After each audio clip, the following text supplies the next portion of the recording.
আজকে আমার বাবা মা আমাকে নিতে এসেছে, তারপর চলে গেলাম বাপের বাড়ি। তো তার আগে এই যে ঘরের সব কাজকর্ম আমার আজকে কমপ্লিট হয়ে গেছে। তো সো হ্যালো এভরিওয়ান, কেমন আছো তোমরা সবাই? আশা করি অনেক ভালো আছো, আর তোমাদের ভালোবাসায় আমি অনেক ভালো আছি।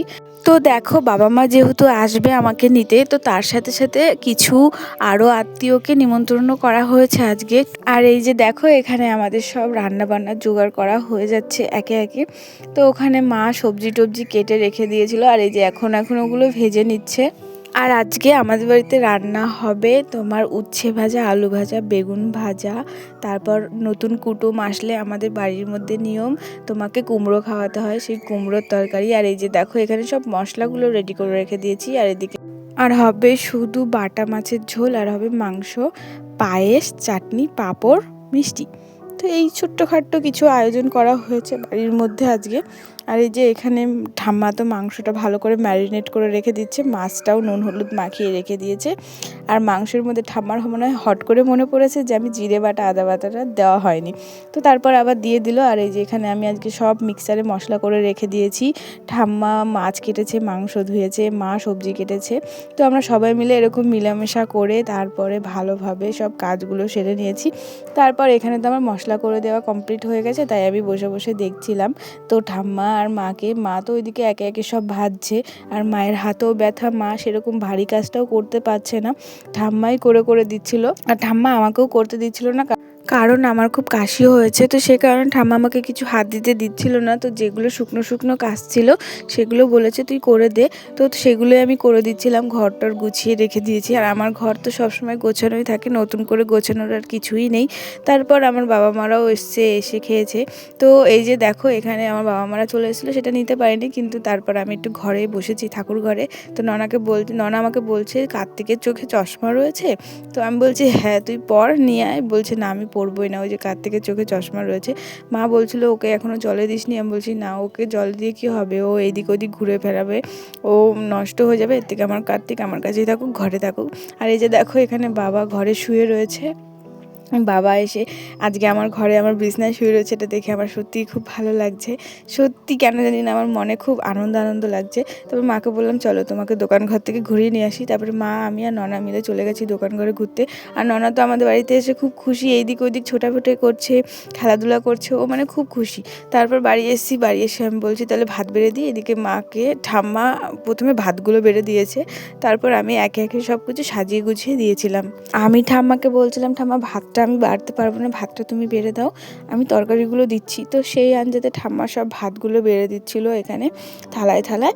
তারপরে এই যে আমি চলে এসেছি, এখন এখানে আমি তরকারিগুলো দিয়ে দেবো। আসন তো পাতা রয়েছেই, আর আমি না কোনো কাজ করতে গেলে না একটু থেবড়িয়ে না বসে আমি কাজ করতে পারি না, আমার না হাত পা ব্যথা হয়ে যায়, মানে আমি বসতে পারি না ঠিক করে। আর এরকমভাবে বসে নিলে না আমি জুত পাই, আর ভালোভাবে কাজটাও করতে পারি। তো সেই কারণে এই দেখো, আমি যা বলা তাই আমি এখানে থেবড়িয়ে বসে পড়েছি, আর এখানে একে একে যা যা নেওয়া সেটা আমি নিয়ে নিচ্ছিলাম। আর এখানে আমি বাবার থালাটাই আগে ভালো করে সাজা দিচ্ছিলাম। আর তোমাদের তো একটা কথা বলতেই ভুলে গেছি, আমার বাবা মা আজকে আমাদের বাড়িতে প্রথমবার খাবে।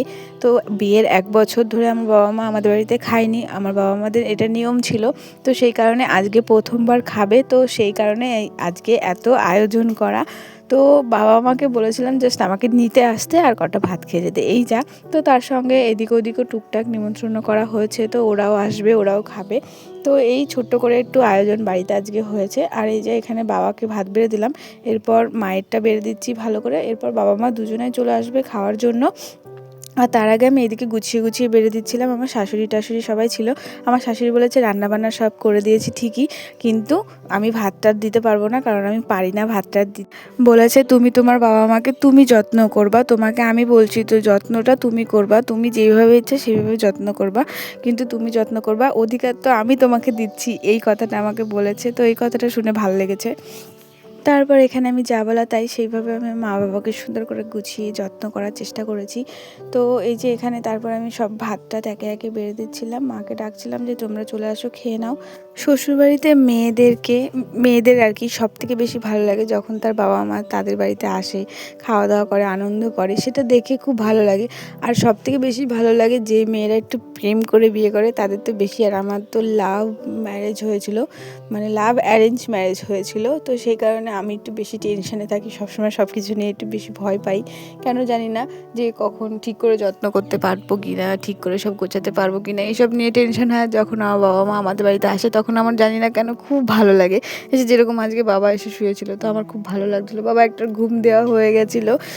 আর তোমাদেরও কার কার এরকম আমার মতন ভাবনা চিন্তা আছে, আমার মতন ভালো লাগে, তোমরা অবশ্যই আমাকে কমেন্ট করে বলো। তো এরকম কার কার এরকম ভাবনা চিন্তা আছে, মানে যে তাদের বাবা মা আসলে তাদের ভালো লাগে, তো সেগুলো তারা অবশ্যই আমাকে বলো। তো এই যে দেখো, এখানে বাবাও খেতে বসে পড়েছিল, মাও খেতে বসে পড়েছিল, দুজনকে খেতে দিয়ে দিয়েছি। আর আমি এখানে কি বলছিলাম আমি নিজেও জানি না। আর এখানে তারপর আমরাও খেয়ে নিয়েছি, খুব খিদে পেয়েছিল, সেই কারণে এখানে শাশুড়ি মাও খেতে বসে পড়েছে, এখানে আমিও খেয়ে ফেলেছি। আমার খাওয়া দাওয়া হয়ে গেছিলো তার আগেই। তারপর একটু ওই পিসি বাড়ি গেছিলাম, আর পিসি বাড়িতে দেখো আমার শাশুড়ি ঘুমিয়ে গেছে। তো আমার শাশুড়িকে প্রথমে অনেকবার ডেকেছি, শুনতে পাইনি, তারপরে আবার ডেকেছি, তারপরে এই যে চুমকিয়ে গেছে উঠতে গিয়ে। তো সেটা নিয়ে আমরা সবাই খুব হাসাহাসি করছিলাম। তারপর পিসি বাড়ি থেকে বেরিয়ে এসে এই যে আমরা এখন বাড়ি চলে যাচ্ছি, এখন বাড়ি গিয়ে রেডি হয়ে আমিও চলে যাব বাপের বাড়িতে। তো সেই কারণে একটু সবার সাথে দেখা করে আসলাম, আর এই যে মাকেও একটু ঘুরিয়ে নিয়ে আসলাম আমাদের গ্রামটা ছোট্ট করে। তো এখানে আমার শাশুড়ি মা, আমি, মা আর বাবা আর ননা মিলে গেছিলাম সবাই মিলে। তো এখানে এই যে গিয়ে তারপর সবাই একটু ঘুরে আসলাম। আর ননা যে আমাদের বাড়িতে এসেছে, সত্যি ও একটা সত্যি খুব ভালো বাচ্চা, ওকে নিয়ে যে একটু টেনশন করব ওরকম কোনো ব্যাপার না। ও কোনো সময় জ্বালায় না, কিছু করে না। আর ও আমার ব্যাগটা ধরে রয়েছে, দেখো আমরা তারপরে বাড়ি এসে রেডি হয়ে বেরিয়ে পড়েছি। আমার বাবা আবার ব্যাগের দড়িটা ওর গলার মধ্যে দিয়ে দিয়েছে, বলছে কি পড়বে না তাহলে, আর ও ওটা খুলবেও না। তো ওই যে ওখানে ও টাটা করে দিচ্ছিল, তো ওকে একটু টাটা করে দিলাম, আর ওই ব্যাগটা ভালো করে জড়িয়ে ধরে রয়েছে। তারপর আমি এই সাইডে চলে এসেছি, আর ননা ঘুমিয়ে গেছে রাস্তায়, অর্ধেক রাস্তায় এসেই। তো সেই কারণে ওর আর ক্লিপ নেওয়া হয়নি। লাস্টে পারুলিয়ায় একটু দাঁড়িয়েছিলাম, দাঁড়িয়ে ওর জন্য একটা ড্রেস নিয়েছি, নিয়ে তারপরে আবার বেরিয়ে গেছি। আর এই যে এখানে ননা ঘুমাচ্ছে কোলের মধ্যে, ও এতক্ষণ ছিল ঠিকই, তারপর ওই যে ও ঘুমিয়ে গেছে। টোটোর মধ্যে উঠলে বড় মানুষদেরই ঘুম চলে আসে, আর ও তো বাচ্চা, ওর তো ঘুম অবশ্যই আসবে। তো এই যে দেখো ও ঘুমিয়ে গেছে, ও ব্যাগটা, তাও যে ও ঘুমিয়ে গেছে আমার ব্যাগটা চেপে ধরে রয়েছে, ব্যাগটা ছাড়েনি। ওর এতই দায়িত্ব আমার প্রতি, আর ও আমাকে সত্যিই খুব ভালোবাসে, কি আর বলবো। তারপর সন্ধেবেলা থেকে মানে বাড়ি আসার পর থেকে এইদিক ওদিক ঘুরে ঘুরে বেরিয়েছি। তারপরে এই যে বৌদি এসছে, বৌদি বলছে চা করে দিই, তারপর বৌদি চা করে দিল। এখানেও একটু হাসি ঠাট্টা করেছি। তো তোমরা শুনতে চাও তো শোনো। কটা নেবো? নে যত খুশি, অনেক আছে। ওই নিতে বলছি না, খালা না আছে তো, নাও চা নাও।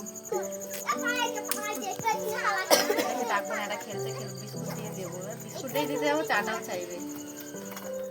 তো সবাই মিলে এইভাবে আনন্দ ঠাট্টা করতে করতে আজকের দিনটা কাটিয়ে ফেললাম। তো টাটা বন্ধুরা, আবার চলে আসবো কালকে একটা নতুন ভিডিও নিয়ে। টাটা, ভালো থেকো সবাই।